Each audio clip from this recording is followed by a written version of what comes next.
Мына азыр Сармерден теле долбоорунун Каракулжа району менен Өзгөн районунун ортосундагы Сармерден теле долбоорунун концертке чейинки сыртты көргөзмөсү болуп жатат. Бул жер жалпы Кызылжар айыл өкмөтүнүн ууз чеберлеринин колунан жаралган буюмдар.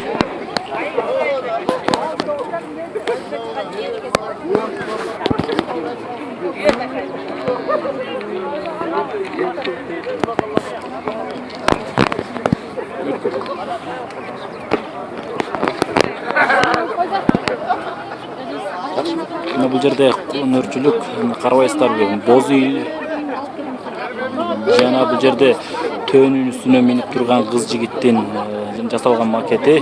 Мына бул ошол жалпы Кызылжар айыл өкмөтүнүн ууз чебер энелерибиз жасаган буюмдар. Эчке сүйлөп коюңуз. Мына эме колго чи, мына экөөнө чи жөнүндө келдик да биз.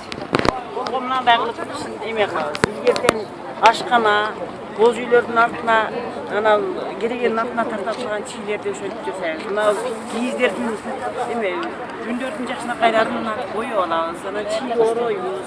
Мынага мисалы түз салабыз. Мисалы мына жерге маңгай тескей кылып салайын деп ниеттенип ошентип. Анан оруп бүткөндөн кийин анан тизе беребиз. Тизип туруп анан кийин анандай көрүнүштүү болот. Кандай даярдыктар менен келдиңиздер эчке бүгүнкү Сармерден теле долбоорунун улуттук көргөзмөсүнө? Даярдыктар менен келдик. Алакта өткөн этно фестивал бизге таасир этти. Ошонун таасиринин негизинде келип калдык. Жакын нерселерде Кызылжар айыл өкмөтү бардык буюм керимдерди, баары буюмдарын колго солгон, колго жасалган шырдактардын баардыгын өзүбүз чечтик менен жасап. Рахмат эчке, ийгилик сиздерге.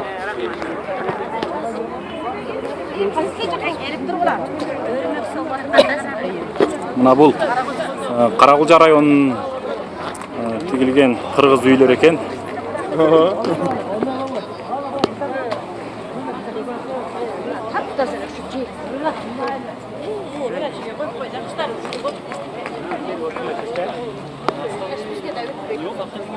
Bunlar ne oldu? Артынан.